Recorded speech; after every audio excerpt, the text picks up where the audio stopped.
forever. NBA now and forever.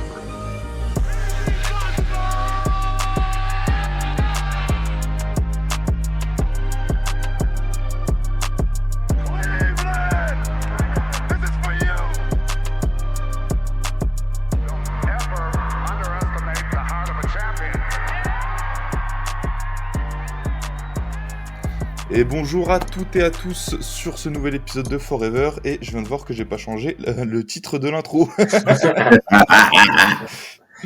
Spécialiste. Voilà, donc nickel, voilà, on démarre bien. Bienvenue sur Forever, votre podcast sur l'actualité NBA concocté par Sports Content. Voilà, Quentin, vous commencez à me connaître depuis qu'on remplace l'ignoble Vladimir. Et aujourd'hui, un peu comme d'habitude, vu que moi je fonctionne beaucoup en trio, j'ai l'impression, je vais vous présenter mes deux compères. Le premier qui est un économiste chevronné, il ne s'est pas laissé avoir par la chute soudaine du CAC 40. Je vous présente bien évidemment Damas. Salut à tous et à toutes, Forever, toujours là, toujours présent, comme son nom l'indique. Et non, en effet, la chute qui a eu lieu m'a pas surpris, et d'ailleurs, elle risquerait même de s'accentuer. Elle n'est pas finie. Non, c'était pas marrant, désolé, c'était pas marrant. Bah non. J'en perds des sous. Comment je peux rigoler? Quand t'as continué, c'est mieux. C'est des gens en chemise blanche, c'est bon, c'est pas très grave. Ils en ont encore. Et du coup, pour compléter le trio, on a le youtubeur préféré de ton youtubeur préféré. D'ailleurs, il est passé maître dans l'art des sponsors. Je vous présente Antoine, aka Reverse Windmill. Comment tu vas? Ça va bien. Moi, ce que je propose de faire, c'est que je vais faire une petite loterie pour les Raptors en direct. Allez, vas-y. 9ème, c'est mort. Ah, c'est cramé. Wow. C'est Chicago qui est premier en plus. Non, moi ça va. Écoutez, les Raptors de toute façon on sera projeté 7ème, je crois, et il reste plus assez de matchs pour descendre. Donc écoutez, petite saison de merde, mais on est habitué maintenant. C'est bon, ça va le faire. Vous avez quand même. Il y a quand même un effectif un peu fourni, même si c'est pas mon équipe préférée, surtout franchise player. Mais il y a surtout quand même. T'aimes pas Brandon Ingram? On verra. Mais bon, il y a quand même de quoi faire. Ça va ajouter un petit jeune. Peut-être un Cooper Flag, on sait pas, si jamais vous chattez. Tiens. Donc je pense que l'avenir sera radieux pour vous. Et allez, sans transition, si on débarquait vers les infos, les 3 infos de la semaine, on va parler du Hall of Fame. Du Hall of Fame, du coup, où tous les nouveaux seront intronisés le 5 septembre. Je vous fais la petite liste. On a Carmelo Anthony, Dwight Howard, pour le plus grand plaisir de notre ami Loris. On a Sue Bird, Maya Moore, Sylvia Fowles, je sais pas si je l'ai bien dit, toute la Team USA 2008, Danny Crawford, Billy Donovan en coach universitaire, si je dis pas de bêtises, et Mikey Harrison. Alors. Bien, franchement. Melo et Dwight Howard, de toute façon, c'était attendu. Bien sûr. Qui seront d'ailleurs double Hall of Famer avec Team USA 2008. Ouais, carrément. Ouais, mais bravo à eux, parce que automatiquement, ça a été des joueurs majeurs de leur carrière.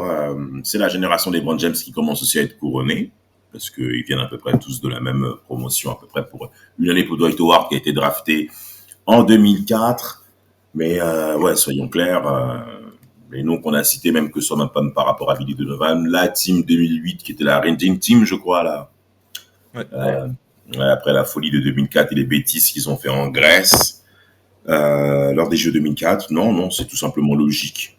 Après, c'est assez rare quand même de voir des équipes quand même couronnées comme ça d'un coup. Ça n'arrive pas tous les jours. Mais ouais, bravo à eux et ça va être intéressant de voir un petit peu ce que Dwight Howard va dire au niveau du discours quand on connaît sa sensibilité humaine. Il commence à affirmer tout ce qu'il a vécu dans sa carrière et en effet, c'était pas très très beau. Donc c'est une belle récompense quand même pour l'un des derniers pivots dominants de notre ère en fait. Ouais. C'est vrai que c'est pas forcément des mecs du micro, tu vois, genre l'un comme l'autre, je les vois pas trop comme des super communicants et tout, donc ça va être marrant de voir ce que ça fait. En vrai, Melo, je pense ça va être du discours assez classique pour Melo. Après, Dwight, c'est vrai que j'ai hâte de voir. Dwight, il va faire un one-man show, le gars. Il y a moyen. T'as pitié qu'il nous refasse le truc là, avec les cookies à l'ancienne, quand il nous foutait des cookies sur le front, qu'il essaie de les choper avec sa langue. Bon, les Américains, vraiment, des fois, oh là là. Ah, le Hall of Fame, tu fais pas ça. Il va être ému, peut-être ils vont lâcher leurs petites larmes et tout. Ah ouais, femmes et enfants seront là. D'ailleurs, vous avez vu ce qu'il avait dit, Dwight, justement par rapport au Hall of Fame, pour les mecs qui vont l'accompagner. Il voulait Kevin Garnett et Shaquille O'Neal. Quoi? Mais il n'y a pas de vanne, hein. Il y a pas de vanne. Il a dit, ouais, je voudrais que ce soit Kevin Garnett et Shaquille O'Neal. Les deux mecs ont validé, les deux papas, là? Je pense pas. L'avantage de Shaq, c'est que Shaq, quand les mecs ont fini leur carrière, ils ont prouvé, il est super gentil avec eux. Par contre, quand les mecs, c'est des petits jeunes et tout, à chaque fois, c'est un peu un taquin, tu vois. Mais je pense qu'il peut faire un beau discours quand même.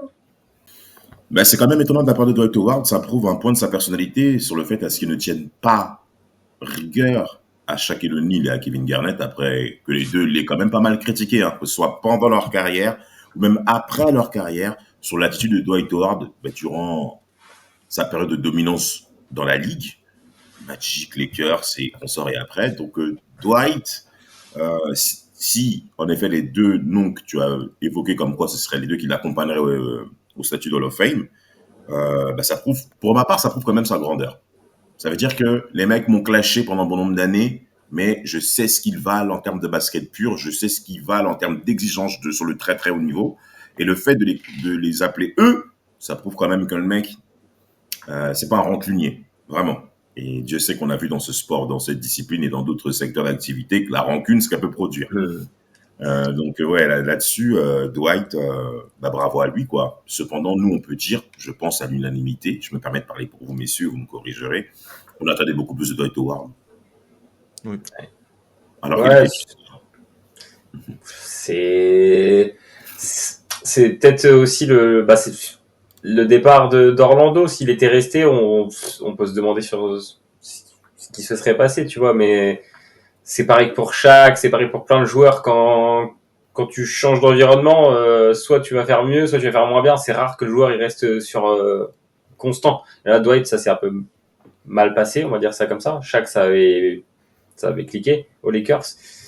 C'est dommage, mais après, je sais pas pour vous, mais moi, je pense que même s'il avait continué sur sa lancée, je l'aurais pas imaginé de titiller comme on vient de mentionner, Garnett, Shaq pour sur la greatness all time, tu vois. Genre Dwight a fait une très bonne carrière, mais je l'imaginais pas devenir forcément un MVP de régulière ou quoi que ce soit. Il y a eu quelques années où il a tâté quand c'est Derrick Rose qu'il est par exemple et tout, tu vois, il a été bon, mais j'aurais du mal à le voir maintenir ce niveau sur plusieurs années. Donc bon, il a quand même fait une très belle carrière. Bien sûr. Oui. Et d'ailleurs, les deux joueurs, Melo et Dwight, ils ont joué avec le LeBron Lakers. Il y en a un qui a eu un titre, l'autre bon. Ah, c'est vrai. Ouais, 2020. En plus, les deux, la carrière est vraiment étroitement liée à LeBron, quoi, parce que déjà, Melo, c'est son pote, ils se sont affrontés quand il était au Knicks. Enfin, affrontés, c'est un bien grand mot. Puis Dwight et LeBron, ils nous auront quand même offert une belle série de playoffs, finale de conf 2009. Tout à fait. Ouais. Bon, après, voilà, comme tu as dit, après, ils sont tous rejoints un peu aux Lakers. Entre copains. Où LeBron, justement, a toujours légitimé Dwight Howard à cause de cette défaite en 2009, finale de conférence Est 2000. Ça a été quand même une défaite auquel on ne s'y attendait pas par rapport à ce que produisaient LeBron James et les Cavs en saison régulière. Et Dwight Howard était tout simplement inarrêtable physiquement. C'est vraiment dommage qu'offensivement, il n'ait pas développé une certaine forme de panoplie offensive avec un vrai niveau de jeu, un vrai toucher, parce qu'il faisait souvent les mêmes gestes, c'est vrai. Et Kevin Garnett le critiquait souvent pour ça là-dessus, mais avec la faiblesse qu'il y a eu dans la peinture sur toutes les années 2010, c'est vraiment dommage que Dwight Howard n'ait pas eu la santé nécessaire pour pouvoir faire front à tout ça et les déboires extrasportifs qui ont eu raison de son niveau de performance. Ouais. Voilà. Il y a eu 4 enfants et 4 femmes différentes, du stress, blessure au dos, qui a été très longue à soigner, sa blessure au dos aussi. Et malgré les entretiens avec les pasteurs, ça n'a rien donné, évidemment. C'est vrai. Bon, je pense qu'on a assez débattu parce que le reste, moi la WNBA, voilà, je pas trop suivi. On n'est pas. Mais il y a beaucoup de femmes, tu vois. Hmm. C'est cool d'avoir aussi pas mal de femmes représentées. Ouais, non mais non, justement oui, c'est bien, mais après moi j'ai jamais suivi la WNBA, j'ai dû voir un ou deux matchs à tout péter, donc je connais le nom de Sue Bird, hein, je la connais de nom, je sais que incroyable athlète, mais voilà, je pourrais pas m'exprimer plus. Team USA 2008, bah c'est rouleau compresseur un peu. Rouleau compresseur, c'est un peu une des plus belles. L'Espagne a quand même fait front, hein, quand même. C'est vrai. Ouais. Et puis Billy Donovan, je n'aime pas cet homme. Voilà. Oh là là. Arrête, elle est la fin de saison des Bulls. Pas mal. Hein. Ah ouais, quand il n'y a plus rien, à gratter. Bon, attends, ils vont aller nous gratter le play-in, non? Ouais, ils vont aller. Ouais, bah... Avec Miami et les Hawks, il y a une belle bataille. Hein. Même le Magic, ils sont pas à l'abri. C'est pas mal, ça. J'aime bien. C'est un bon coach d'équipe mid, quoi. Oh, arrête, tu fais une finale NBA. Ouais, quand même. Finale NBA parce qu'il a 3... Il y a 3 Hall of Famers dans son équipe. ouais, c'est vrai, vu comme ça. Non, moi, je vous propose de passer du mid au meilleur. Hein. Je vous propose du coup de parler des Pistons, qui sont du coup officiellement qualifiés pour les playoffs. Une première depuis la saison 2018-2019. Et bah, surtout, du coup, ils sont sûrs de finir dans le top 6 cette année, d'éviter le play-in, du coup. Et après tant d'années merdiques, hein, on peut le dire, c'est quand même une belle revanche sur la vie. Non, bravo, Pistons, bien repris par JB Bickerstaff, la dernière présence des Pistons, pardon, je vais y arriver.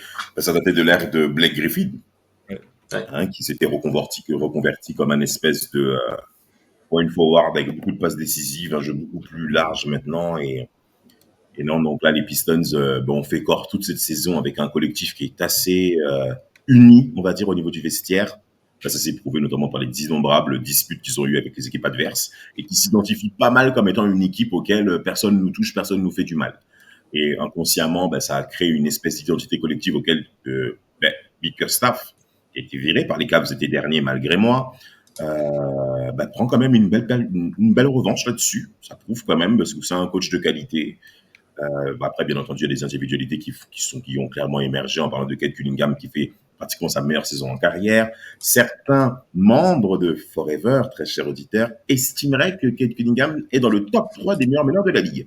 Bon, ça les regarde, ils ont le droit de le penser, libre à ses arguments, mais automatiquement, du côté des Pistons, pourquoi tu commences à sourire, Quentin? Non, c'est parce que je t'écoute. Ouais, voilà, pour terminer. Je vois tes paroles.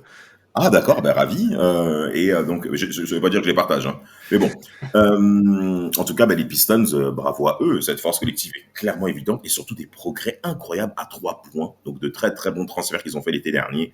Ça s'est justifié, même si Tobias Harris continue à faire le feignant. Ouais. Et contre toute attente, alors je regarde en même temps, hein, mais contre toute attente, il reste 2 matchs de fin. Il leur reste 3 matchs aux Pistons, et dans les 3 matchs, il y a une double confrontation pour finir la saison contre Milwaukee. Ils ont un match d'écart au classement et ils se jouent pour Milwaukee pour certainement jouer la 4e place et l'avantage du terrain. Et Détroit, ils veulent. Je sais pas si tu préfères affronter les Pacers ou les Knicks au premier tour, quoi. Oui, c'est ça. Ils finissent le 12 et le 13 avril de Pistons Bucks. Juste avant que Quentin, j'aimerais juste répondre à ta question, ce que tu viens de dire, Antoine. Je pense que les Pistons voudraient passer au classement devant les Bucks parce que entre Pacers et Pistoniens, Michigan, Indiana, incroyable. Il y a eu des petites rivalités cette saison. Non, pas ça. Ah, okay. Avant d'abord. Je pensais que tu parlais. Non. Ça, si vous voulez m'interroger là-dessus, vous pouvez me faire confiance. Hein. Il était à la salle. À 4h du matin, j'étais pas loin connecté, je vous dis la vérité. Non. Mais sérieux, hein, cette saison, il y a eu des petits accrochages déjà entre Pistons et Pacers durant les rencontres de saison régulière. On a commencé à poser des questions aux joueurs d'Indiana s'il y avait le début d'une rivalité. Ils ont dit non, on ne s'est pas affronté en playoff, donc du calme. Voilà. La vraie rivalité pour nous, Pacers, c'est les Bucks. Les Knicks qui ont fait beaucoup de bruit, qui se sont fait gifler en dernier. Ça, à la rigueur, pourquoi pas. Mais les Pistons, pas encore. Mais observons ce qu'ils vont faire contre les Bucks, ça va être intéressant. Ouais, carrément. Petite info sur les Pistons aussi. Hein. Bon, après, c'est à voir où va se terminer leur saison. Mais là, j'ai vu que du coup, Mister Jaden Ivey avait commencé un peu à reprendre des entraînements après sa grosse blessure en début, milieu de saison à peu près. Il a joué une 30aine de matchs. Et que d'après les estimations, d'ici un mois, il pourrait rejouer. Donc bon, à voir où se finit la saison. Non, faut le shutdown. Il tourne bien sans lui. Ouais. C'est malheureux à dire, mais on verra l'année prochaine. Là, laisse-le se reposer. Il faudrait pas qu'il se répète, tu vois. Ouais, après voilà, je dis juste ce que j'ai vu. Donc il pourrait peut-être avoir un renfort, on sait pas, si jamais ils vont en finale de conférence par exemple. J'y crois pas une seconde, mais on sait jamais. Ouais. Et pour la dernière info du coup de cette semaine, on repart un petit coin NCAA forcément. Hein. Là c'était la finale de la March Madness qui opposait du coup les Gators de Florida contre les Cougars de Houston, hein, ex-équipe de Hakeem Olajuwon et Clyde Drexler. Difficile à dire. Bah, finalement, c'est les Gators qui ont remporté le titre cette année, hein, avec un match assez serré. Ouais. Mais si je devais retenir deux choses de l'équipe de Houston, du coup, ça serait la première, c'est de ne pas avoir laissé Hakeem Olajuwon venir sur le terrain célébrer avec les jeunes quand ils ont réussi à prendre leur ticket pour les finales. Bah, bravo. Ça, déjà, bon, c'était pas top. C'est très petit, hein, c'est très petit. Hein. Et la deuxième chose à retenir pour moi, ce sera l'ultime action de leur saison, hein, la dernière action du match qui est tout simplement clownesque. Je vous laisserai aller voir, peut-être on vous mettra un petit lien. Mais la dernière action du match était pas mal, hein, pour dire que tu pouvais remonter et potentiellement gagner le titre. Voilà, c'était un peu une action de merde. C'est chaud. C'est très compliqué, mais bravo en effet à Florida qui regagne le titre pour la troisième fois après le doublé qu'ils avaient fait avec Joakim Noah et à la Ford 2006-2007. Et Billy Donovan. Ah bah tiens, comment l'oublier celui-là. Donovan, exactement. Mais l'homme que Quentin n'aime pas. Mais automatiquement, il y a un nom qu'il faut retenir automatiquement au travers de cette équipe, c'est Walter Clayton Jr. qui a surperformé déjà même dès les demi-finales, parce que les demi-finales étaient déjà serrées aussi, hein, avec une victoire face à Auburn, je crois, c'est ça? Je crois que c'est Auburn, je crois. Ouais, c'est Auburn. Mais combien il met la trentaine, un truc comme ça, non? Il met la trentaine, hein, le premier arrivé à 30 points, hein, dans un Final Four, je crois. Il a un gros titre depuis Larry Bird, je crois. Il a atteint un objectif assez important. Non, mais soyons clairs. Alors, très exactement, il met 34 points à 11 sur 18 au tir. Bravo, monsieur. Bravo. En plus, comme les fins de match sont assez serrés sur ces deux demi-finales, ça s'est vraiment joué à très peu de choses. Hein. Et donc non, Florida a clairement montré sa puissance là-dessus, notamment en défense aussi. Mais à vrai dire, les quatre équipes défendaient quand même très bien. On a eu affaire quand même à des rencontres où c'était assez fermé et les défenses ont pris le pas sur l'attaque. Espérons maintenant que quand viendra le tour à cette promotion de se présenter en NBA, à pouvoir confirmer ce qu'ils ont produit sur ce printemps. En tout cas, bravo. Et Cooper Flagg et son équipe de Duke, qui étaient favoris, il faut quand même le signaler. Ce sont eux, par contre, inclinés en demi-finale face aux Cougars de Houston, à la grande surprise, soyons clairs. Après, on a dominé tout le match, en plus, je crois. Hein. 3 petits points d'écart. De toute façon, là, tu regardes les demi-finales et la finale, c'est maximum 6 points d'écart. Du coup, c'était entre Florida et Auburn. Il y a eu 6 points d'écart, sinon c'était 3 points d'écart. Ah ouais. Donc ça s'est vraiment joué à rien à chaque fois. C'est dur, hein. Très dur pour eux, ouais, parce que moi, je ferais un peu la gueule à leur place.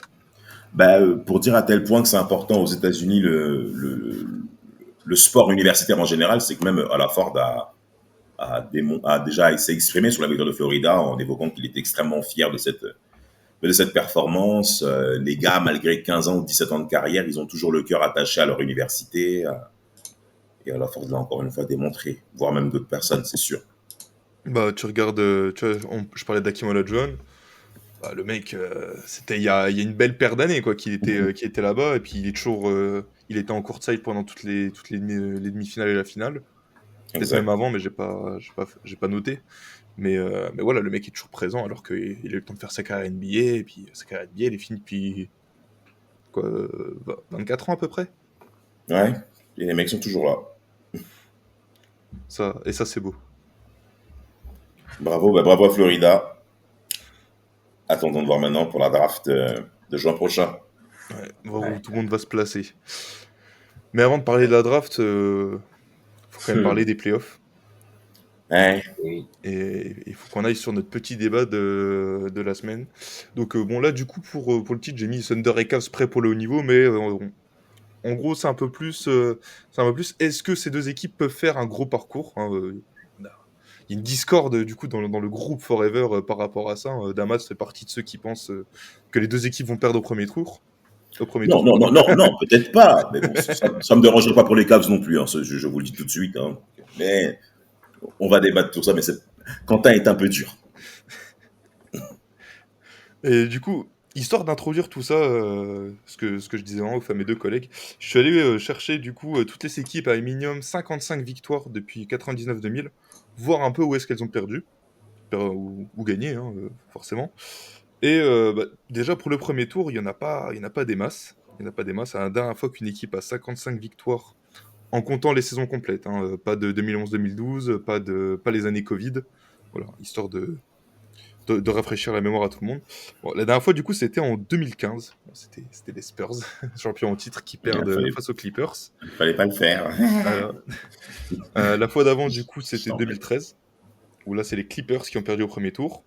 Mais 2011, on en parlait, les Spurs qui se font taper par Zach Randolph.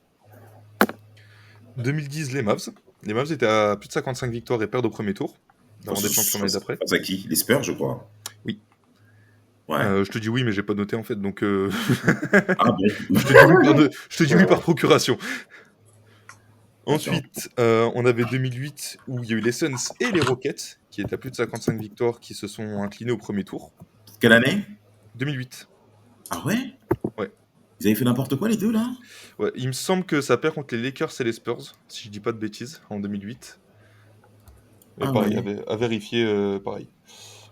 Du coup, 2007, bien évidemment, le choke ultime des Mavs de Dirk MVP. Qui était, ouais, en 2007, ouais. Qui étaient, eux, à plus de 60 victoires. Et puis voilà, du coup, voilà. On a beaucoup l'Ouest, hein, quand même. Toujours l'Ouest. Toujours l'Ouest. En fait, tu sais pourquoi toujours l'Ouest? Parce que les équipes à 55 victoires à l'Est avant les années 2010, il n'y en a pas des masses. Ouais.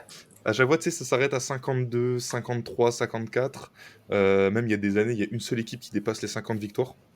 Je pense notamment au début des années 2000, où les Nets dominaient, entre guillemets. Oui, c'est vrai. Il y avait quasiment pas d'équipe à plus de 55 victoires. Tu vois, en 2002, il n'y en avait même pas. C'est grave quand même. Hein. Ah, c'est très grave. Mais en effet, comme vous l'avez bien dit, l'Ouest est quand même pas mal représenté dans cette affaire. Là, je viens de voir un petit peu les stats de l'année 2008. En fait, en 2008, les mecs, ils sont pratiquement à plus de 50 victoires la saison sur les classements des qualifiés en play-off à l'Ouest. Automatiquement, cette stat allait trouver sa figure de proue. Hein. Et si tu mets ces équipes-là à l'Est, elles sont pratiquement déjà troisième sur la conférence Est, déjà de base. Ouais. À l'Est, tu passais troisième en étant avec 45 victoires sur la saison régulière. J'estime ça un tout petit peu léger quand même. Ouais, tu vois, là, je viens d'aller revoir, du coup, saison 2001-2002. À l'Est, t'as que 2 équipes à 50 victoires ou plus. Les Pistons à 50, les Nets à 52, et après, les plus proches, c'est les Celtics à 49 victoires, mais sinon, c'est que des 44, 42, 43 victoires. Donc forcément, l'Est va être un peu moins représenté dans ces stats-là. Et après, je suis allé regrouper, du coup, les pourcentages de victoires un peu des équipes à 60 victoires ou plus, vu que les Cavs et les OKC sont à 60 victoires minimum. Et du coup, bon, j'ai pris les stats pour finale de conf, finale et champion. Alors, sur les formations du coup que je suis allé chercher, il y en a 31 à 60 victoires ou plus. Et pour les finales de conf, il y en a 23 qui les ont atteintes, donc ça fait 74% de chance d'aller en finale de conférence si tu as 60 victoires ou plus. Ouais. Pour les 25 dernières années. Ensuite, en finale, on tombe à 12 sur 31, donc 38% de chance. Et pour les équipes championnes, on tombe à 9, donc ça fait 29%. Et bon, du coup, avec les stats, si on veut, t'as 3 chances sur 4 d'aller en finale de conférence si t'as fait une régulière à 60 victoires ou plus. Voilà, ça c'était pour la petite introduction, vu que quand on parle de ces deux équipes, forcément on va beaucoup parler de finale de conférence, vu que les deux équipes n'y sont pas allées depuis un moment. Les deux se sont arrêtés en demi-finale de conf l'année dernière. On va parler de finale forcément, parce que c'est quand même le but. Mais voilà, c'était un peu pour poser le contexte pour notre petit débat. Ouais. Et ne pas oublier du coup les Celtics qui peuvent finalement finir deuxième et être à 60. Parce qu'il y a 58 là. Théoriquement, Ah oui. eux aussi vont rentrer dans la danse. C'est vrai qu'on a tendance à les oublier cette saison, vu que les mecs font quand même une très bonne saison, mais t'as deux équipes qui excellent devant, donc cette fois ils sont passés un peu au second plan. Et c'est peut-être mieux pour eux, hein. T'as moins de pression alors que t'es champion en titre. Il faut maintenant le justifier aussi sur le terrain. Hein. Il faut le justifier. Les Seas, ils ont fait un mois de janvier assez délicat, un début d'année 2025 où il y avait pas mal de défaites un petit peu vilaines à leur actif, non plutôt à leur passif, pardon, parce qu'on parle de défaites. Et ça a dû leur mettre quand même une espèce de piqûre de l'ordre, et c'est souvent pas facile pour un champion en titre de se remotiver à pouvoir en effet générer une suite de saisons à haute performance, comme ça avait été le cas après leur finale de 2022. Ils étaient premiers à l'Est saison 22-23, premiers à l'Est encore saison 23-24, je crois. Non, saison 22-23, je crois que c'est les Bucks qui passent devant le classement. Peu importe, au niveau ils sont deuxièmes, les Celtics. Ouais, c'est les Bucks qui font laisse tomber, qui font un tout droit. Après, t'as saison 23-24, là où ils sont vraiment premiers à l'Est de la saison régulière. Et là, cette saison encore, c'est la meilleure équipe de l'Est, soyons clairs, depuis les 4 à 5 dernières années. C'est-à-dire qu'ils sont pratiquement tout le temps en finale de conférence Est depuis maintenant bon nombre de temps. Donc, en vrai, déjà, par rapport aux Cavs, c'est pas les favoris ultimes à l'Est, déjà. Ah non, là, je pose le décor, déjà. Là, je pose le décor pour argumenter ma position. C'est pas les favoris à l'Est. C'est les 6 qui sont devant. Même s'ils ont fait les feignants, on a compris, des petits bobos à gauche, à droite. L'équipe qui a le plus de matière, qui a performé, et même le moins de blessures aussi, parce que ça compte au fur et à mesure de ces différentes années, c'est les 6. On commence déjà. Mais attends, vas-y. Parce que faisons le pire scénario pour les Cavs et le meilleur. Le pire scénario, Damas, oui. Il s'arrête où? Pour moi, il n'y a aucun monde où il s'arrête au premier tour. C'est impossible. Bon, je l'espère, mais soyez... Et j'aime vraiment pas les Cavs, c'est dingue. Ouais, je sais, mais quand même, le premier tour, non, ils vont prendre qui, là? Soyons objectifs. On a fait les classements pendant la semaine dernière au niveau du play-in. Les Cavs affronteraient soit, à l'heure où on parle, soit le Magic, soit Atlanta. En tout cas, en priorité. Parce que Chicago n'est pas très loin. Mais ça serait les deux cocos, là. Orlando et le Magic, par rapport à leur performance à ces deux équipes, c'est délicat quand même. Franchement, je les estime trop limités. Et les Cavs devraient clairement passer 4-1. Minimum. Bon. Ils vont se reposer, là. T'es garanti d'être premier. Bon. Ouais. La meilleure danger, c'est demi-finale. Hein. La meilleure opposition, l'opposition la plus difficile pour les Cavs sur ce premier tour, ça serait Atlanta, je pense. Parce qu'Atlanta, Trae Young, il peut prendre feu. Ils les ont battus. Non, ils les ont pas battus en playoff. Non, n'importe quoi. Ils avaient battu New York, je m'en souviens. Il y a Trae Young qui reste quand même l'un des meilleurs joueurs du championnat au niveau de son poste. Dyson Daniels qui est un très bon défenseur. Les Hawks sont une force offensive, mais défensivement, on sait très bien que c'est vilain. Mais si on fait le parallèle avec le Magic offensivement, c'est... Oh mon Dieu. Ouais, non mais... Je suis désolé, Chuck. C'est le premier tour de l'année dernière, en plus. Bah ouais, le 4-3. 4-3. C'est même là où on a commencé les premiers doutes. Paolo avait fait quand même une grosse série contre les Cavs l'année dernière. Surtout parce que même le Game 7, hein, je crois qu'il était chaud le Game 7, si je dis pas de bêtises. Ouais, c'était serré, ça s'est joué à très peu de choses. Et d'ailleurs, même le Magic, je suis même pas sûr qu'ils s'en sortent sur ce play-in, hein, parce que quand t'as les Bulls qui remontent bien et qui jouent bien au basket et qui peuvent t'enfiler des paniers à tout va, t'as le Magic qui s'est aussi très bien relancé avec, je crois qu'ils sont sur 6 victoires sur 7 matchs, notamment une perf au TD Garden, justement, là, où ils gagnent là-bas à Boston. Ouais, carrément. Et alors, ce qui est quand même fantastique, c'est que le Magic joue les Hawks 2 fois aussi. Oh. Donc, concurrent direct. Et après, il joue les Pacers et Boston. Donc, là, c'est trop bien. En vrai, je sais pas pour vous, mais petit sujet parallèle. Moi, le play-in, bon, les équipes du play-in, pour l'instant, elles ont jamais trop perdu de faux. Mais pour moi, je kiffe bien. Alors qu'au début, j'étais un peu réticent et finalement, je trouve que c'est une vraie bonne nouvelle et je pense que c'est très bonne initiative. Beau, hein. Très bonne initiative. Ça rentre dans les playoffs sans rentrer dans les playoffs vraiment. Ça nous met tout de suite à la bouche à la laine. Et par rapport aux Cavs, non, premier tour, normalement, ça doit bien se passer. Ils peuvent pas se permettre de passer au travers, non. Ils ont trop d'avance basketballistique pour pouvoir passer au travers. Donc, pire des cas, c'est une défaite en demi. Normalement, ça va être Indiana ou Milwaukee ou Détroit. Bon. Vas-y, rentre dans le vif du sujet. Vas-y. Quentin, tu veux dire quelque chose parce que moi je suis chaud là. Non, mais de toute façon, je sais déjà ce que tu as dit. Tu vas dire oui, mais Pacers, ils vont les frapper en demi-finale de conf. Arrête de me prendre pour un enfant. Je te connais.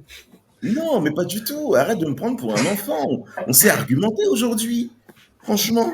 Non, mais attends, parce que si les Pacers font ça et qu'ils vont en finale, on va parler de dynastie, parce que ça fera 2 finales de conf de suite, attention. Bon, dynastie, c'est... Le mot dynastie me plaît, on ne peut pas forcément l'utiliser. Le mot dynastie me plaît, c'est vrai, mais il n'est pas à l'ordre du jour, même si on sort les Bucks déjà au premier tour, ce n'est pas forcément garanti. Attention, parce que les Bucks, ça reste quand même d'anciens champions, et il ne faut pas sous-estimer le cœur d'un ancien champion. Et Détroit non plus n'est pas éliminé non plus. Hein. Détroit peut passer devant les Bucks, ces classements, et faire face à ces petits loupards là, les Asia Stewart là. Bon, ça peut être un peu compliqué. Partons de l'optique, est-ce qu'on les sorte? On affronterait par conséquent les Cavs, ça serait le niveau le plus bas où ils sortiraient. Ok? Pourquoi je positionnerais les Pacers devant les Cavs? Si on fait le régime poste par poste, en effet, Donovan Mitchell peut clairement poser les problèmes à Newbar dans un contre 1, hein, ou sur le poste 2, parce que c'est Newbar qui est le meilleur défenseur au niveau des postes arrière du côté des Pacers. Darius Garland ferait face à Tyrese Haliburton, où j'espère qu'il va enfin jouer comme un véritable star, ce qui n'a pas été le cas cette saison, hormis le mois de mars. Donc il y a déjà une certaine confrontation qui est assez intéressante entre les deux. Sur les ailes, tu as DeAndre Hunter qui a clairement été intéressant depuis son arrivée, je l'admets, mais Nesmith peut très bien lui faire front en défense. Il a du shoot à 3 points également, le petit Aaron Nesmith. Pourquoi pas? Siakam, c'est la clé de la série. Il doit m'en mettre plein la figure face à ce meuble. Le meuble là, je ne veux plus le voir. Je veux que Siakam le régale techniquement. Alors, malheureusement, je dois l'admettre, il va subir au niveau du rebond parce que Mobley a quand même une qualité au niveau du rebond. Je ne sais pas où est-ce qu'il a, mais il est là quand même. D'accord? C'est un meilleur rebondeur que Siakam sur le poste 4. C'est une évidence. Comme Jarrett Allen face à Miles Turner. Donc, toutes ces armes-là fait que les Cavs peuvent quand même causer des problèmes aux Pacers. Mais moi, je compte sur notre qualité offensive qu'on n'a pas forcément démontré cette saison, mais auquel on peut très bien démontrer face à ces vulgaires membres de l'Ohio. Franchement, le mec qui me prend le petit plus, c'est le petit Merrill et le petit Jérôme, qui sortent du banc, qui sont intéressants, je les vois bien, ils savent. T'as oublié quelques joueurs quand même. Quoi, qui? Bah, Max Truss. Ah ouais, c'est vrai, j'ai oublié. Isaac Okoro aussi, qui est devenu un assez bon 3&D. C'est un bon défenseur, c'est des bons bonhommes, c'est vrai. Dans l'effectif des Cavs, c'est intéressant. Hein. Mais des Pacers qui sont sérieux, je crois qu'on est capable de faire front. Et moi, je pense que c'est le premier très gros test que les Cavs doivent déjà passer et qu'ils n'ont pas eu les années précédentes. Magic, c'était très difficile malgré la victoire. Et ça s'est même couronné, ça s'est même démontré dans la mesure où ils ont viré Bickerstaff malgré la demi-finale de la conférence qu'ils ont fait année 24. Ouais. Donc pour moi, le vrai gros défi, parce que contre les Celtics, ils étaient vraiment diminués, ça s'est vu. Hein, les Six étaient même aussi un petit peu maladroits, mais bon, peu importe. Le vrai test, là, c'est début mai 25. Début de la demi-finale. Et attends, parce que la NBA est tellement bien faite que sur les 4 derniers matchs, tu joues 2 fois les Cavs. Il y a 2 fois Cavs Pacers dans les prochains jours. Donc tu vas avoir un petit goût potentiel. Hein. Ah, vraiment bravo, bien vu l'observation, Antoine. Non, mais en vrai, tu vois, là, ça peut être pas mal, mais effectivement, ça s'entend. Ils peuvent poser des problèmes, en tout cas, je suis assez d'accord. Bah, Merci, Antoine. Tu sais quoi, Damas, je vais te rejoindre sur un truc. Avec le secteur intérieur des Pacers. Oui. Alors, évidemment, le secteur intérieur des Pacers, ça défend moins bien que celui des Cavs, certes. Absolument. Mais là où ça peut mettre un peu plus de problème, c'est que Jarrett Allen, du coup, ne peut pas shooter. Il a fait des progrès quand même. À 5-6 mètres, avec une main, je le vois des fois tenter des choses. Non, mais quand je veux dire shooter, je parle de vraiment au tir extérieur, tu vois, où là, tu auras l'avantage un peu côté Pacers, vu que Turner et Siakam peuvent shooter de loin. Là, au Cavs, tu n'auras que Evan Mobley. Et après, ta rotation poste de pivot, tu arrives très vite sur du Tristan Thompson. Ouais, c'est pas pareil. On est en 2025. Il n'est plus à l'ordre du jour, même physiquement en soi, ça c'est une réalité. Mais il y a une rotation quand même aux Cavs où tu as Meuble qui se met au poste 5. Tu vois.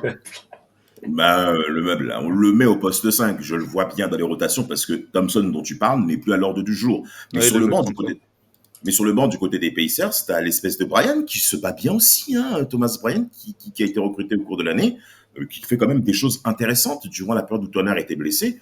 Donc ça peut être des éléments de valeur aussi durant cette série potentielle. Mais avant de parler des joueurs de la confrontation directe, j'aimerais qu'on parle un petit peu des dynamiques, si vous le permettez. J'ai vu le match face aux Kings, qu'ils ont perdu avec un Zach LaVine excellent, hein, qu'on a plusieurs fois clashé, un joueur assez mou, mais là, ce soir-là, il y avait absolument rien à dire. Il y a eu beaucoup de matchs où les Cavs, sur cette période printanière, ils ont gagné au couteau.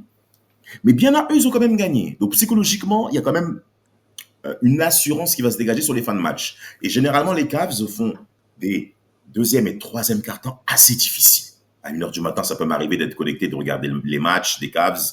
Je vois des plus 12, des plus 15, notamment mon match Blazers-Cavs, où j'étais vraiment très déçu de ne pas avoir gagné à Cleveland. On menait 18 points. Bon, on est nul, c'est vrai. Mais ce sont des indicateurs où les Cavs ne pourront pas se permettre d'avoir la même marge de manœuvre face à des équipes qui sont beaucoup plus équipées, notamment en playoffs, et qui ont eu l'expérience des playoffs. Parce que n'oubliez pas, si c'est pas les Pacers, c'est les Bucks.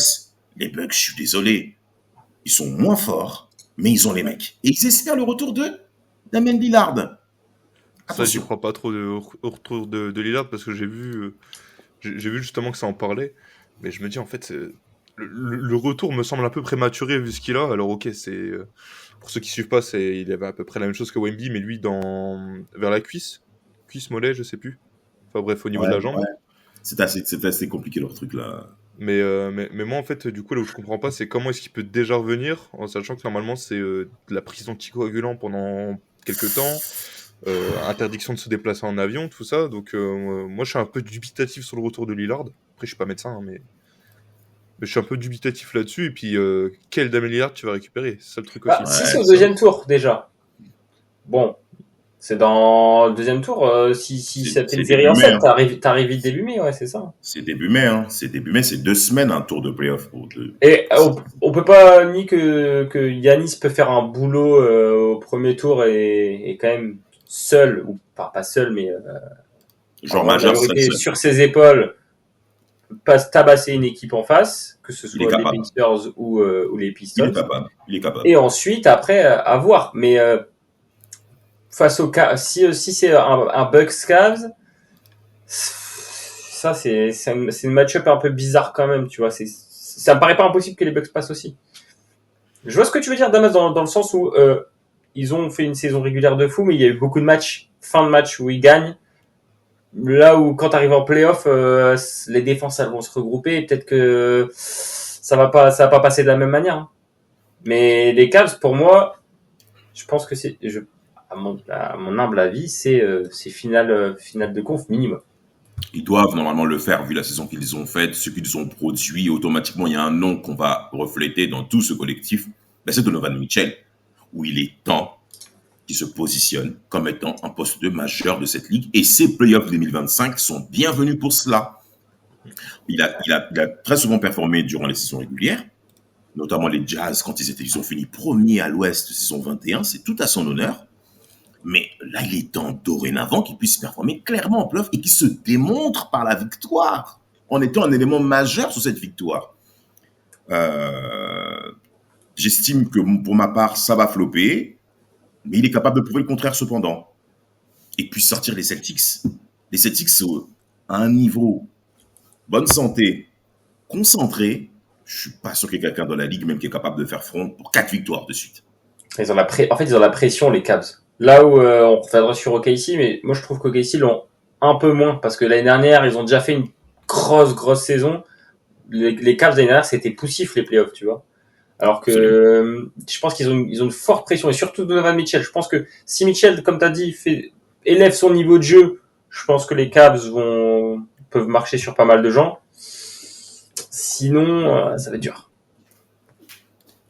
On a perdu la caméra de Damas. On a perdu Damas tout court, je crois. Damas? Non, il est plus là, il est plus sur Kingfit non plus. Ah merde. Bon, bah, on va continuer un peu sans Damas, hein, écoute. On a perdu notre acolyte. Merde. C'est pas grave. Du coup, oui, je disais, moi je pense que Mitchell va être un élément clé de la réussite en playoff des Cavs. Ah bah, on va reprendre. On a Damas. Non, rien. T'inquiète. Du coup, je disais, Donovan Mitchell, pour moi, ça va être un élément clé. Et si lui se trouve, je donne pas cher de la peau des Cavs contre des équipes un peu plus rodées, et comme les Celtics. C'est le défi, c'est la série que moi j'attends le plus à l'Est sur tous les playoffs. Je pense que ça peut donner un combat incroyable. Cavs Celtics. Cavs Celtics à l'Est, ouais. Je pense que s'il y a un truc que je veux voir, c'est ça. Ok. Les Knicks aussi, ça va m'intéresser évidemment si ça joue les Celtics. Mais les Cavs, j'ai envie de voir les défier l'autorité établie, on va dire ça. Absolument. Et après aussi, ça va dépendre de. Imaginons tu sors avant les finales de conf ou en finale de conf. Je pense aussi ça va peut-être dépendre de la manière. Genre, finale de conf, je sais pas, tu sors en 7 contre une équipe, par exemple les Pacers, ou je sais pas, les mecs qui sont à 50% à 3 points sur tous les matchs. Donc tu sors en 7. Vas-y, tu vois, c'est les dernières erreurs de parcours. On te laisse une chance, mais si ça marche pas, bah ça marche pas. Après, moi, comparé à ce que tu disais, Antoine, j'attends plus d'autres joueurs que Donovan Mitchell. Ah ouais, qui? Déjà Darius Garland. Encore, là. Ah, Garland. Darius Garland, parce qu'on l'a pas souvent vu faire de bonnes playoffs. Ouais. Parce que j'ai encore en tête le premier tour contre les Knicks il y a quelques années où il était infâme, hein, on va pas se mentir, il était infâme alors que c'est un joueur que j'apprécie bien, tu vois, le petit meneur, organisateur, machin. T'en as plus trop des mecs dans ce style-là. Donc moi je vais attendre un petit step-up de sa part. Même l'année dernière, il était pas fou. L'année dernière, il pose même pas 16 points à 42% au tir. Voilà, t'en attends un peu plus d'un mec, surtout que là, il était All-Star cette année, et il fait une très bonne saison. Donc on va en attendre plus que lui.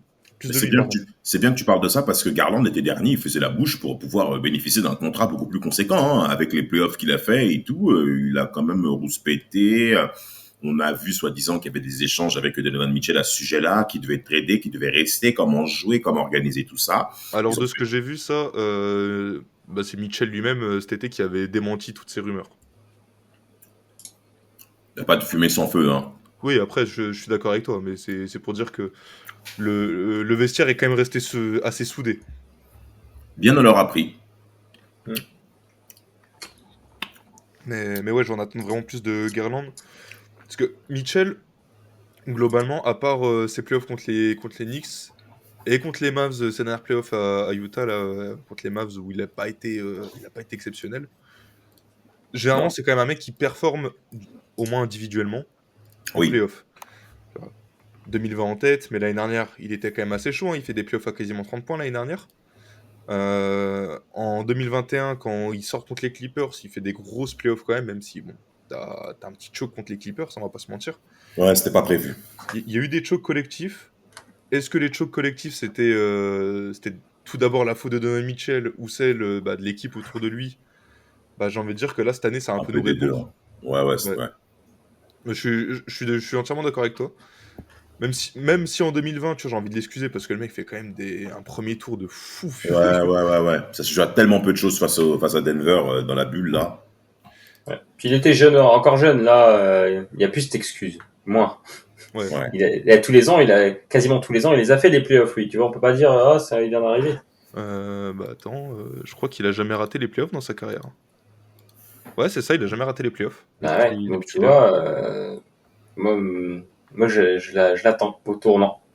C'est sûr, on va l'attendre aussi, hein, je l'attends aussi, mais j'attends d'abord Darius Garland, parce que après les autres, Jarrett Allen a toujours été très sérieux en playoff avec les Cavs, à part le coup il s'est fait bouffer au rebond offensif par Mitchell Robinson.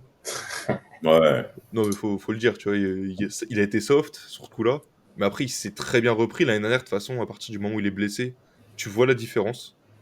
Tu vois clairement la différence quand il était blessé. C'est vrai. où Evan Mobley avait quand même step up, même si au final, t'as step up contre les Celtics, mais tu t'es fait gifler. Après, forcément, il y a eu les blessures, les machins. Ouais, Mais oui. on va attendre les 2 extérieurs, parce que les intérieurs, au final, ils ont déjà prouvé que tu pouvais compter sur eux quand il fallait. Maintenant, il va falloir voir sur le franchise player, tout simplement, et son lieutenant bis. Ouais, Garland. Mm. Non, c'est très bien résumé de la part des Cavs. Sur tous ces éléments-là, on a évoqué les différents adversaires, et c'est toutes les raisons qu'on a évoquées. Ça explique le pourquoi je n'attends pas les Cavs en finale NBA juin 2025 prochain.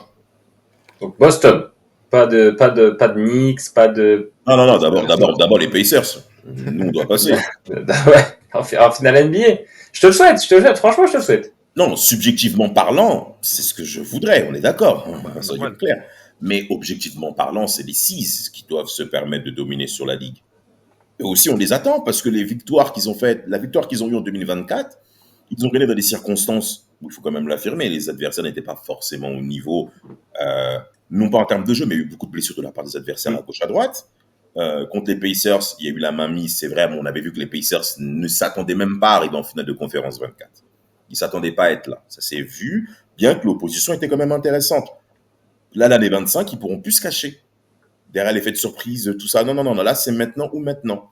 Et les Celtics ont eu par moment des moments d'absence.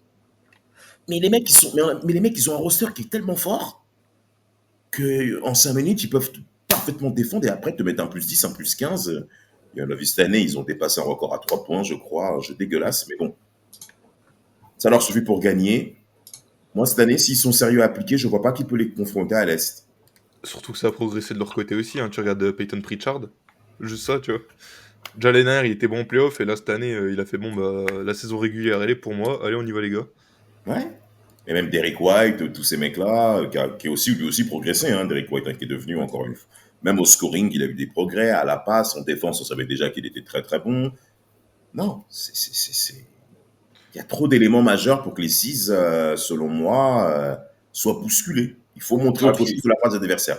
C'est quand même les dernières années de Forge Holiday. Alors Ford, c'est pareil, ça va commencer à se calmer. Porzingis, j'ai du mal à le voir jouer jusque 40 ans en NBA, tu vois. Pareil, je trouve il faut profiter de cette fenêtre-là tant que t'as pas de concurrent. À part les Cavs, alors, peut-être les Knicks, on verra, mais en concurrence, bon, c'est pas moins relevé qu'à l'Ouest.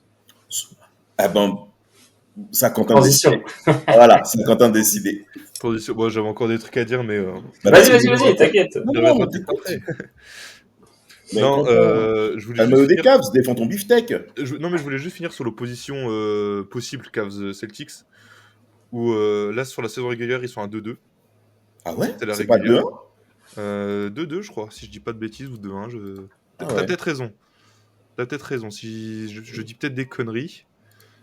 Attends, ils ont gagné en décembre.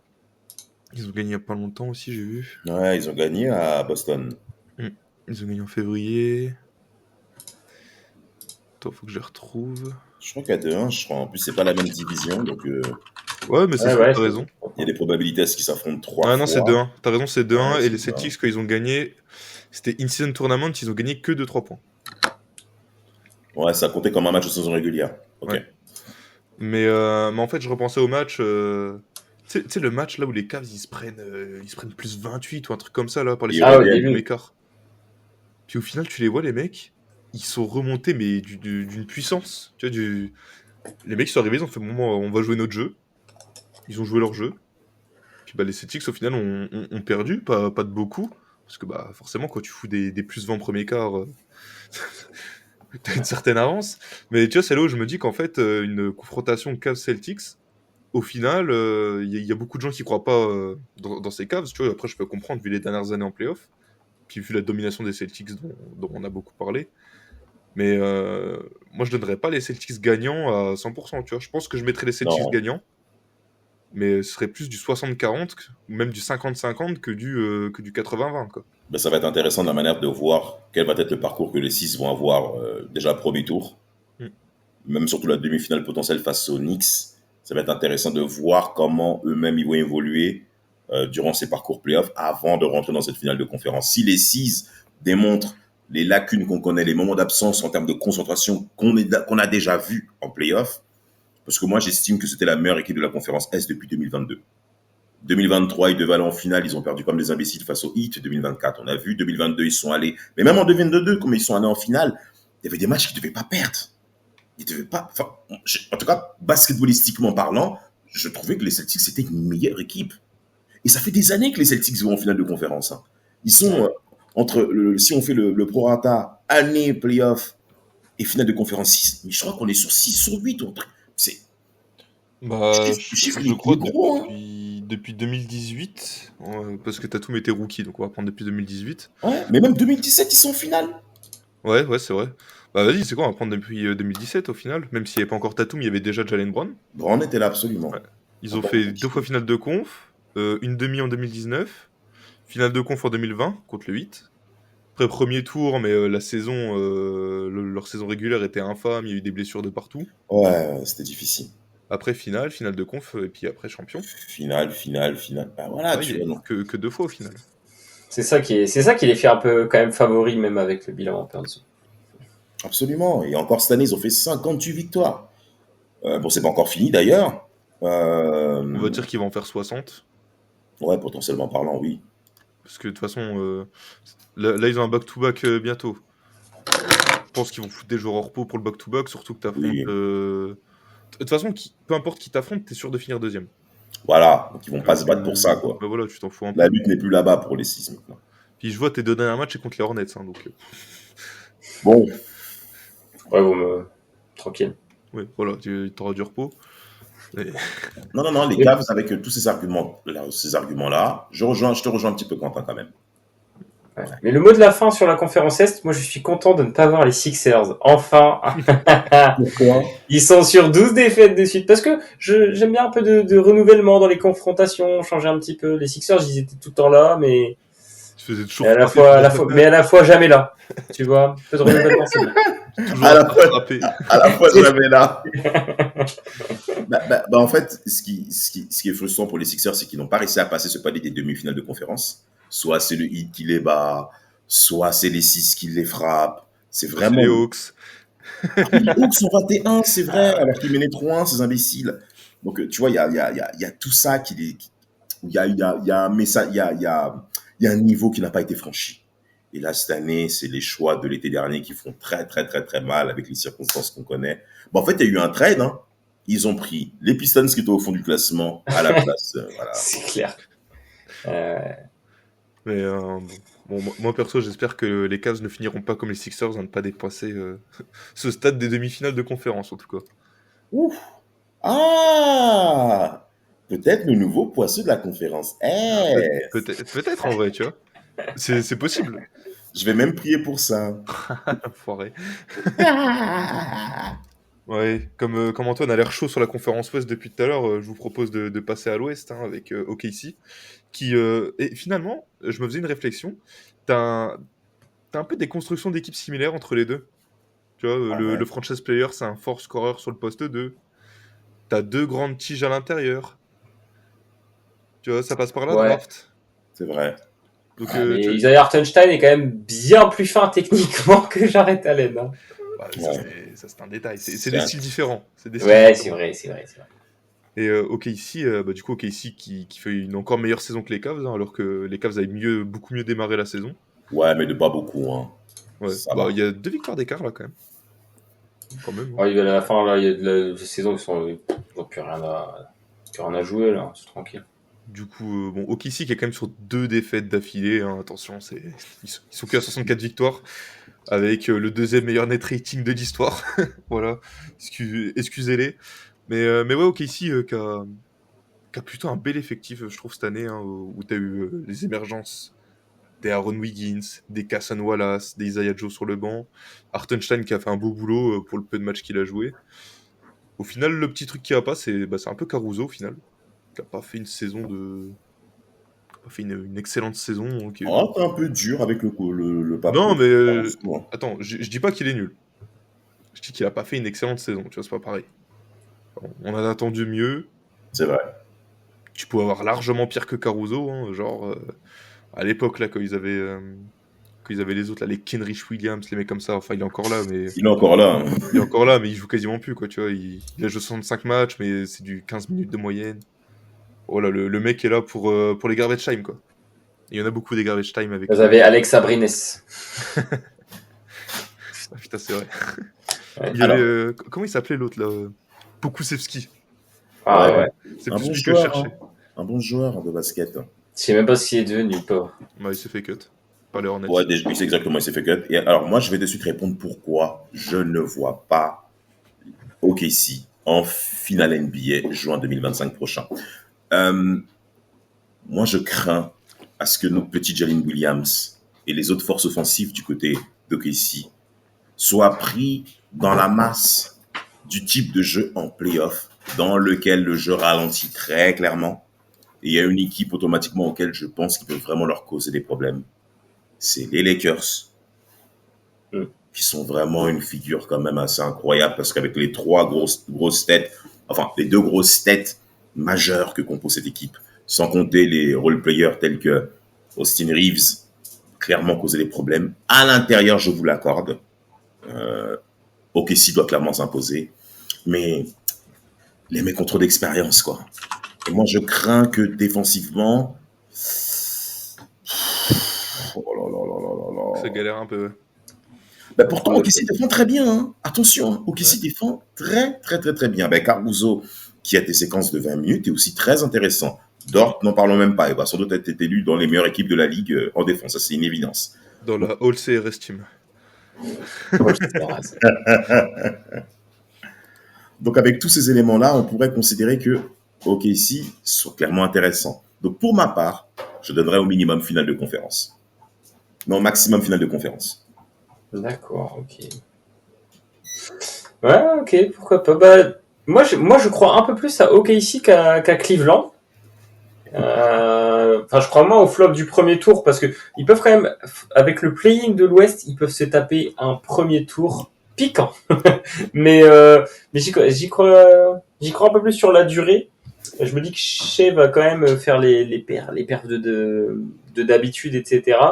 Et que il y a quand même beaucoup de joueurs qui peuvent te mettre 15-20 points sur un match et que ils vont pouvoir se relayer même là où tu vois les Lakers, si Doncic ou LeBron passent à côté, putain, t'es coupé en deux. Alors que dans cette équipe de KC, tu peux avoir quelqu'un qui sort du banc, qui va te faire la grosse perf. Et tu vois, tu le disais tout à l'heure, Jalen Williams, peut-être qu'il va pas faire aussi bien qu'en saison régulière, mais t'as d'autres mecs derrière qui vont se sublimer. Donc c'est pour ça que moi, je crois que OKC est quand même très étoffé.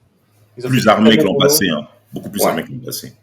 Et moi, j'y crois un peu plus. Après, comme tu as dit, l'opposition de l'Ouest va être dure quand même parce que tu as tellement de variété. D'un match à l'autre, tu vas pas jouer du tout le même style de jeu, du tout la même équipe. Quand tu regardes Denver, même si tu tapes Minnesota au premier tour, par exemple, tu n'es pas content. Hein. Mais attends, mais tu dis Denver, il y a moyen que tu tapes Denver au premier tour.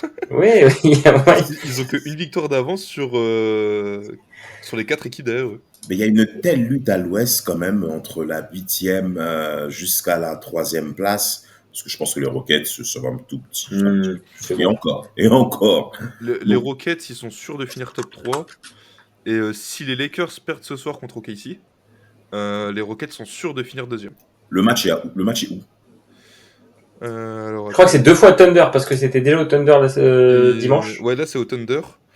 Et en fait, le truc c'est que les 2 prochains matchs des Lakers après celui-là, il me semble, c'est contre les Rockets. Il n'y a pas Portland aussi ?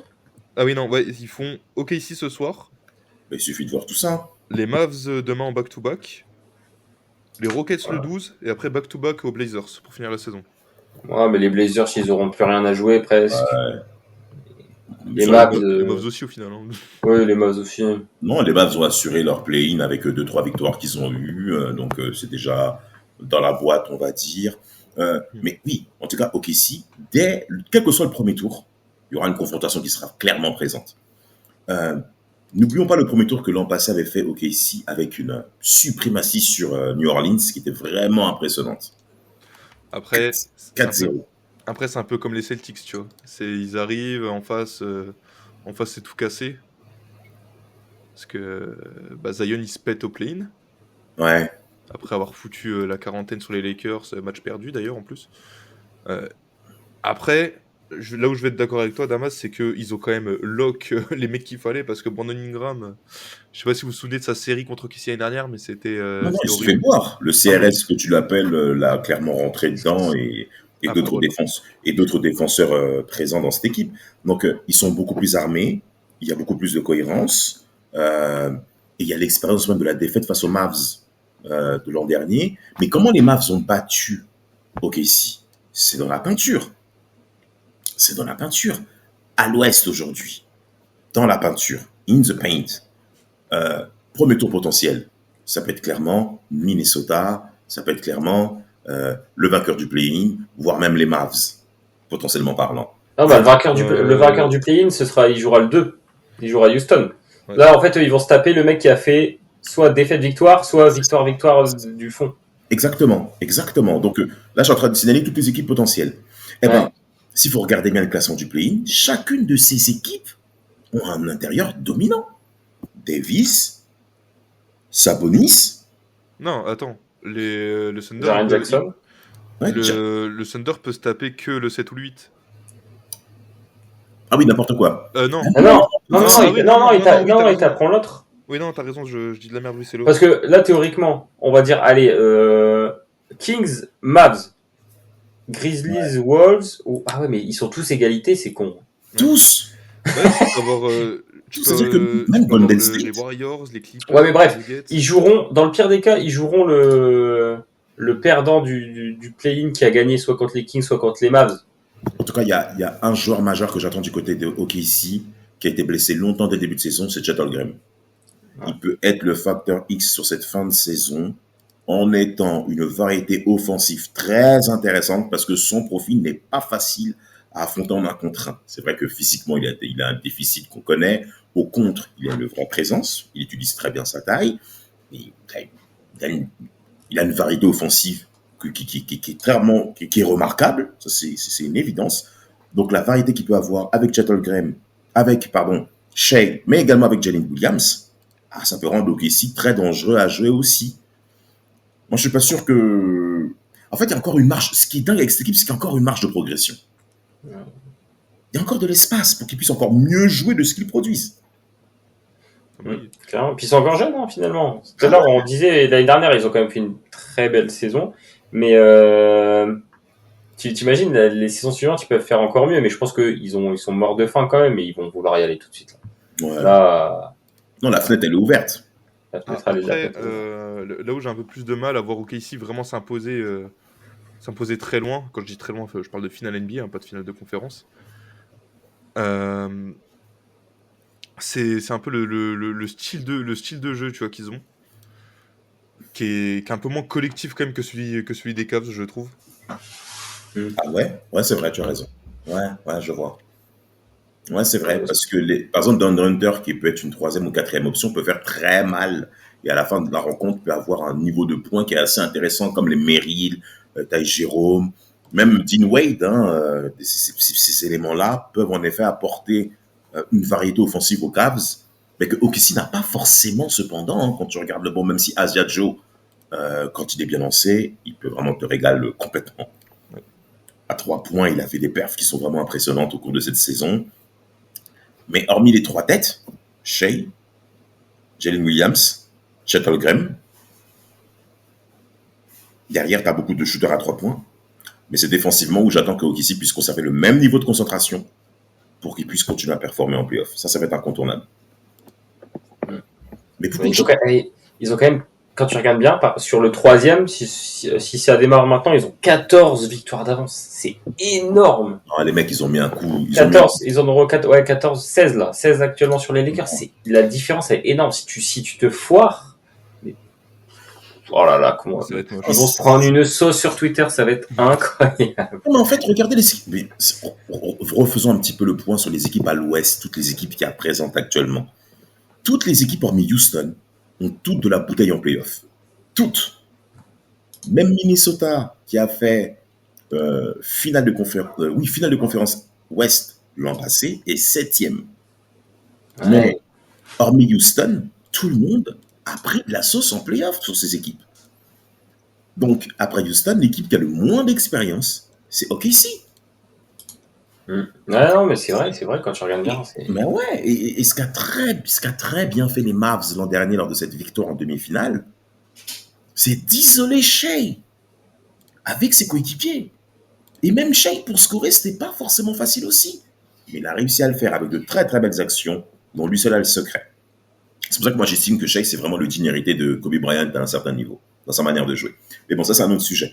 Mais soyons clairs, isoler Shai de ses coéquipiers va être la clé pour annihiler OKC. Et moi j'estime que le niveau des équipes qu'on a à faire en playoff, notamment les Lakers que j'estime plus en avance en termes d'expérience, peut clairement causer du tort à cette équipe. De toute façon, en termes d'expérience, c'est qui les plus expérimentés là? Lakers, Warriors? De Denver.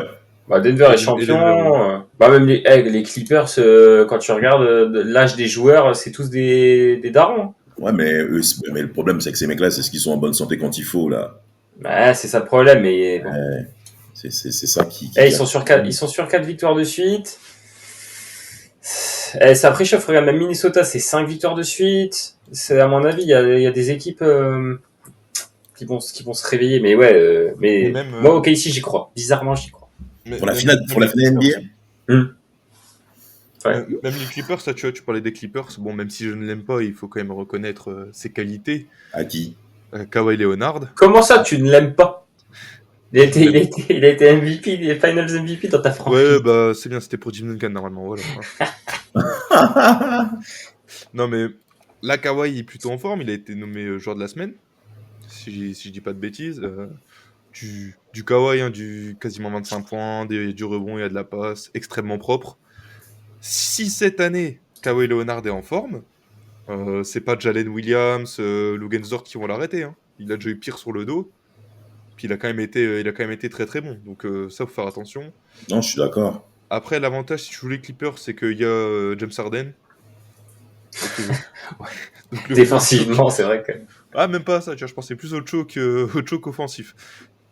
Ouais, mais même dans la peinture, il n'y a pas avoir une grosse bataille avec Zubac qui est clairement performant cette année, qui est clairement intéressant cette année. Zubac aussi, au niveau des chiffres qu'il produit, il s'impose comme étant une figure majeure de cette franchise aussi. Hein, donc, par rapport au beau contrat qu'il a eu, il a eu même des perfs avant rebond cette saison. Ça va être intéressant de regarder sa production également sur ses playoffs. Surtout que premier tour potentiel, ça serait Denver à l'heure où on parle. Et Denver, il a affaire au meilleur joueur de la ligue actuellement, le plus dominant en tout cas, c'est Nikola Jokic. Donc automatiquement, avec tout ça, ça rend des confrontations clairement intéressantes pour mi-avril prochain. Là, les confrontations qu'on va avoir, elles sont super. En tout cas à l'ouest, super. Bon, je suis en train de voir Hartenstein, n'importe quoi. Zubac, il a fait des sacrés matchs de merde contre OKC. Ah ouais? Ouais, il y a un seul match qui est à peu près bon, c'est un 15 points, 11 rebonds, 40% au tir. Même 40 pour un pivot, c'est vilain. Hein. Allez, vas-y, tu vois, je suis mauvaise langue, il y a 11 points, 9 rebonds, il y a 55% au tir. Ouais. Et le premier match, c'était 9 points, 12 rebonds, 40% au tir. Et des standards, ouais. Les Clippers n'ont pas gagné un match contre OKC. Non, ça le fait pas. En tout cas, moi, il y a une équipe qui m'a beaucoup déçu, c'était Memphis. Et Memphis peut être une équipe qui peut affronter OKC au premier tour. OKC, là, tu vois, on a plus de marge de manœuvre pour OKC s'ils affrontent Memphis au premier tour. Je les verrais même plus en avance face à Memphis que face à Minnesota. Là, tu vois, tu me dis, il y a OKC Grizzlies premier tour. Tu me dis à 4-0, je suis pas étonné. Ah oui, est-ce que tu vois autre chose que 4-0? Allez, 4-2. Allez, 4-2 maximum, tu vois. Au premier tour, OKC, s'il tape Sacramento, Dallas, Memphis, oui, non, mais il doit faire une boucherie. Je les compte pas, les Kings et les Mavs, là, tu vois. Non, mais ils peuvent se qualifier. Ouais. Oui, ils peuvent se qualifier, bien sûr. Non, mais je les compte pas dans les équipes qui peuvent prendre au moins un match. Ah ouais, non, mais... Tu vois, encore les Grizzlies, tu me dis, vas-y, ils arrivent à en prendre 2. Vas-y, tu vois, je serais un peu étonné, mais pas trop non plus, parce que tu te dis, tu sais jamais, tu vois. Ja, il pète un câble, il en met 40. Jaren Jackson, il en met 40 aussi, tu vois. Ça peut arriver. Desmond Bane, ça peut arriver qu'ils prennent 2 matchs. Oui. Mais par contre, tu me dis, il y a eu 4-0, mais clair, net, précis, du 10 points d'écart à chaque fois, minimum. Je suis pas étonné non plus. Non, parce qu'il y a un niveau basketballistique que OKC a, que aucune des deux équipes l'ont, malgré les qualités individuelles que, déjà, c'est de roster, hein, parce qu'il y a quand même des noms, quand même, Attends. qui sont clairement intéressants. Attends. News en direct. Laquelle? Michael Malone vient d'être viré par les Nuggets. Quoi? Mais non, tu déconnes. Si, Shams, il vient de tweet. J'espère que c'est un souci de santé. Non. Mais non. Mais qu'est-ce qui se passe? Mais c'est quoi? À 4 matchs des playoffs. Excusez-nous, hein, chers auditeurs et auditrices, mais... Ça n'existe pas. T'es sûr que c'est pas un Sentel ou un truc de merde? Ah non, j'ai les notifs sur Shams. En plus, c'est pas un poisson d'avril. Chris Haynes et tout, il y a tout le monde qui... Oh là là. C'est pas un poisson d'avril en plus. Hein, donc. Bon, le play-in, Denver. Alors, on change de sujet. Alors, les Nuggets. Les Nuggets. Jokic, bientôt le trade. Non. Mais qui vont prendre? Oh là là, Mike D'Antoni, let's go. Non, dis pas ça. Non. Je sais pas qui ça va être. Non, ils vont prendre Jenkins. C'est quoi le pire move cette saison? C'est quoi le pire move cette saison? C'est virer Mike Malone à 4 matchs des playoffs ou c'est échanger Luka Doncic? Non, c'est Doncic. Changer Luka Doncic quand même. C'est Doncic, soyons clairs. Mais non, mais soyons clairs, n'oublions pas ça. Ça me choque quand même. Non, mais maintenant... Ça choquait, mais alors là... Ouais, mais en fait, c'est pas cohérent. Et les Jim, il leur arrive quoi en ce moment? Je sais pas, ils sont... Ils pètent les plombs. Mais attends, parce que là, le but, c'est quand même de gagner cette année, tu vois. Tu veux quand même gagner. Là, tu gagnes. Surtout qu'il y a de la place, en fait. Je comprends pas. Ouais. Bon, bref. Ok. D'accord. Il y a peut-être des raisons, hein, on verra les raisons. Le message de Rafi qui me fume. Dis quoi? Il mentionne Loris et il dit « Et bluff, je dois suivre l'NBA ». Non, mais il y a de quoi se poser des questions avec de telles nouvelles. Hein. Oula, Quentin, faut récupérer. Non, il y a de quoi se poser des questions avec tout ça. Hein. Waouh. Donc, faut quand même faire un épisode sur OKC. Génial. Non, mais Denver... Waouh. Un concurrent, moi. Hop, let's go. Tiens, en plus, Denver défend mal, en plus, 117 points encaissés. Enfin bref, bon. Du coup, on disait le Thunder en finale après cette news. Ouais, OKC, il y a une confrontation. Donc, comme je vous l'ai dit, les Lakers et les Warriors, pour une potentielle demi-finale, seraient selon moi les équipes qui causeraient du tort à OKC. Mais ça va être intéressant de regarder tous les tours présents. Mais j'ai plus, pour terminer mon développement sur ce soir, j'ai plus Oh, purée, comment les mots peuvent m'échapper comme ça? Je verrai. Ok. J'ai plus de confiance envers OKC pour arriver en finale NBA que les Cavs. Voilà. Ouais, d'accord également. Quentin? Non, bah moi je dirais que t'as plus d'opposition à l'ouest, d'oppositions diverses, mais au final elles sont quand même moins fortes que la principale opposition que les Cavs vont avoir dans ces playoffs, hein, donc les Celtics. Voilà, je parle d'eux. T'as pas d'équipe de ce niveau à l'ouest. Même si t'as des équipes qui posent des problèmes, hein, les Lakers, j'allais dire les Nuggets, mais peut-être pas sûr maintenant.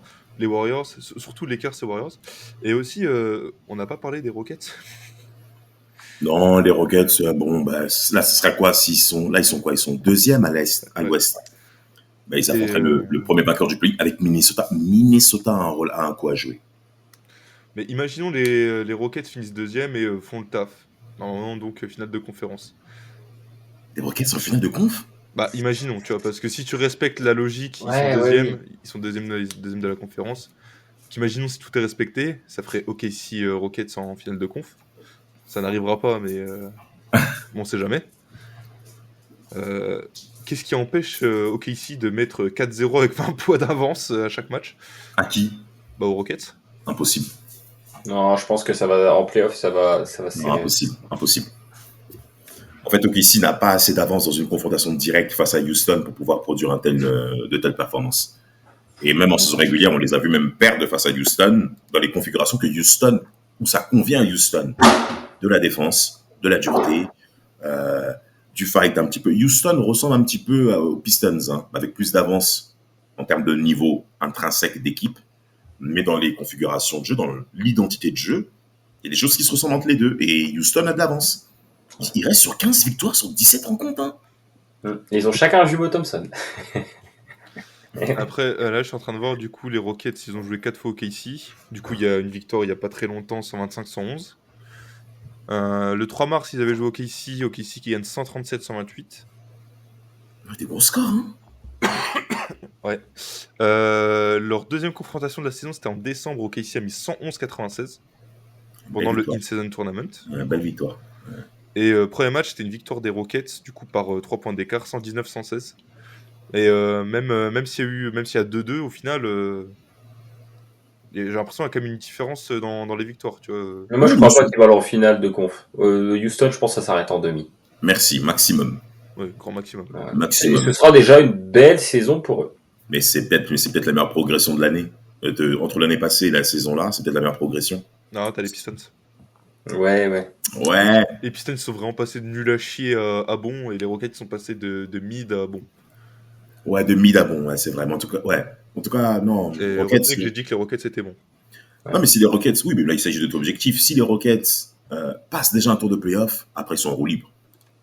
Ah oui, après, tu t'en fous. Et du coup, c'est quoi votre finale, là, du coup? Si, du coup, là, on a analysé les deux côtés. Si vous devez. Là, maintenant, il n'y a rien qui a été fait, pas de play-in, rien du tout. C'est quoi votre finale NBA?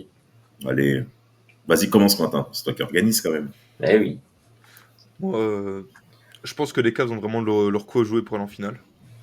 Je pense que c'est peut-être la seule équipe qui peut vraiment poser de gros problèmes aux Celtics, à ces Celtics aussi dominants. En fait, t'es comme le supporter français en Coupe d'Europe qui pense toujours gagner en sous-estimant les autres et. Non, je sous-estime pas. On a perdu, ils ont triché. Je sous-estime pas. Je pense que, tu vois, en plus, j'étais d'accord avec toi tout à l'heure. J'ai dit que les Pacers. Non, t'en sors pas avec ça, s'il te plaît. Hein. J'ai dit que les Pacers pouvaient poser certains problèmes aux Cavs, c'est vrai. Ah oui. Même si je pense qu'il va y avoir 4 de Cavs en demi-finale. Non. En fait, non. Donc, Cavs contre qui? Tu vois, à l'Ouest, c'est compliqué, je trouve, de prédire. Très dur. Parce que t'as OKC. En fait, j'hésite entre OKC, les Warriors et les Lakers, là. En finale. Tu vois, t'es sécure, hein. Tu joues pas gros et ça se Il faut le mot de la fin. Allez. Un Cavs-Lakers parce que j'ai envie de voir LeBron jouer contre les Cavs en finale. Allez. Okay. Ça, c'est vraiment pour Vladimir. Hein. Bon, il est papa, on lui fait une petite fleur. Voilà. Antoine? Alors, moi, du coup, je vais dire Boston OKC. Ok. Ça serait une belle opposition, ça me plairait bien. Très belle opposition. Et pour ma part, en toute objectivité, parce que j'aimerais que les Pacers soient là, c'est vrai, mais bon, soyons sérieux. Boston face aux Warriors pour la revanche. Ok. Là, tu te mouilles. J'aime pas les Warriors. Mais il y aura que des belles histoires, en tout cas. C'est ça qui est ouf. En fait, je les aime pas à cause de Draymond Green, surtout. Je les déteste. On doit faire l'épisode sur les teams et les joueurs qu'on déteste. Hein. On va se régaler. Non, mais c'est vrai, t'as raison, Antoine, il y aura que des belles histoires parce que tu peux avoir un Lakers Celtics, ou là, forcément la classique. Comme a proposé Damas, un Warriors Celtics pour la revanche. Comme j'ai proposé le Cavs Lakers, un peu en mode symbolique pour LeBron. Ouais.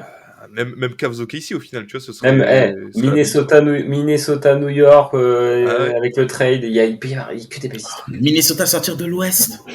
On n'en sait rien. Mais imagine, il joue play-in là, joue Houston en demi. Il joue Houston en demi, tape Houston. Finale, sur une série, pourquoi pas. Ouais, mais en fait, ce que je veux surtout, pourquoi j'émets une interrogation sur ce que tu viens de dire, Antoine, c'est que Minnesota, cette saison, n'a pas produit les éléments nécessaires qui nous permettent de nous rassurer par rapport à ce qu'on demande le niveau d'exigence en play-off. Ils sont capables de le faire, ils l'ont fait l'an passé, mais pas avec Big Cat. Et en fait, le trade de Big Cat, on se rend pas compte, mais il fait mal. Ah bah oui. À ce que devait produire Minnesota cette saison. Maintenant, petit point cœur qu'il faut quand même dire pour les Wolves, Rudy Gobert est très intéressant ces dernières semaines. Hein. On est plaisir à Vladimir. Ouais, là, on s'en fout. Là. Qui reste un peu dans son coin en train de s'occuper d'un biberon. Là, on a affaire à un Minnesota qui est... et Rudy Gobert qui est clairement performant. Ouais. Au bon moment. Donc, voyons ce que ça va donner. Ben, déjà au play. Ah non, c'est même pas encore sûr. Il peut s'en sortir. Ah oui. Sinon, belle finale qui devrait ravir le très regretté David Stern. Tu peux avoir un Lakers-Knicks. Ouais, son rêve, là. Petit remake des années 70. Très beau aussi. Hein. Mais qui continue à rêver. Hein. Enfin, non, pardon, qui repose en paix. Et bah, sur ces chères paroles, ah là là. on va rendre l'antenne. Elle était belle. Elle était belle, très belle. Ah, puis il a prise. Ah bah, parfait. Incroyable. C'est quoi, ce sera le premier extrait que je fais. Ce sera la miniature. Voilà. Ah, il s'est déjà barré en plus. Regarde, il s'est barré. Bon, bah, c'est l'heure pour nous de rendre l'antenne. Hein. Merci à toutes et à tous pour l'écoute. Hein. Voilà, n'oubliez pas de laisser un petit avis 5 étoiles, des petits commentaires sympas. Et on vous dit à la semaine prochaine pour un nouvel épisode de Forever. Ciao, ciao. Bisous.